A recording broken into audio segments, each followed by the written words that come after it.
Dugay na gyud kayo ang panahon nga wala na kay ko nag-exercise since after pandemic kunya daghan kayo mga panghitabo nga dili kapugan.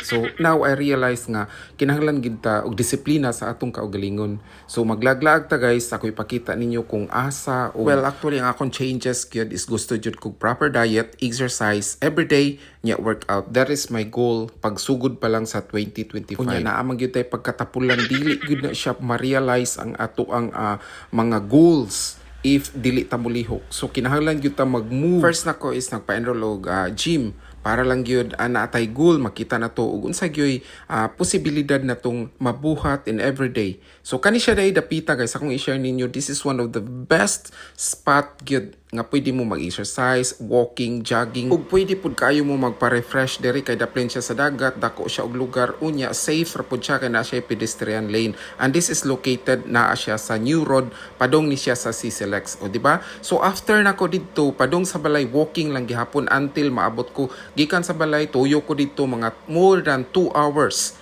lakaw nya pabalik. So kani siya pabalik na ko sa balay, and I'm gonna show you guys kung unsa po akong intake nga mga foods. Ako alang is I need to discipline. Kinahanglan tag disiplina sa atong kaugalingon para ma-reach nato ang atong goal. Number 1 gyud is kinahanglan nga proper diet, proper exercise, unya healthy lifestyle para makuha nimo kung unsa imong goal sa imuhang kaugalingon. Well, actually depende gyud na nato, but mind you, tanan natong gi-intake mo result gyud na not today but eventually. Mo nagiingon nila nga prevention is better than cure. Dili pa wahi ang tanan, apatay chance while buhi pa ta sa kalibutan, pwede kita mubuhat sa sakto nga pamaagi para sa atong kaugalingon, di ba? Mauna nga kung pwede nimo mabuhat karon, nganong dili man nato buhaton? Ang importante, disiplina lang gyud sa kaugalingon. Mao nay pinaka the best nimong buhaton. So mao na inikabot sa balay, ako ra gyud mag-andam sa akong mga foods nga gusto nako intake. Dili man siya 100% nga ma-minimize gyud, but at least ma-control nimo. Like I said, disiplina lang yun.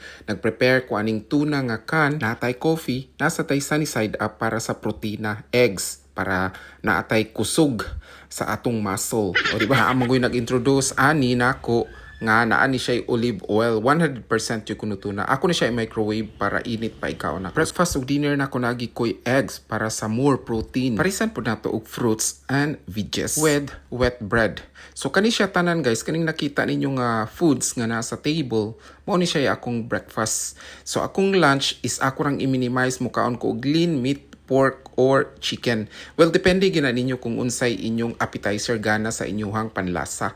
Basta ang importante is disiplina lang gyud. Every time mo kaon ta, maupod ang ako ang dinner. Or every now and then. Mo na akong buhat.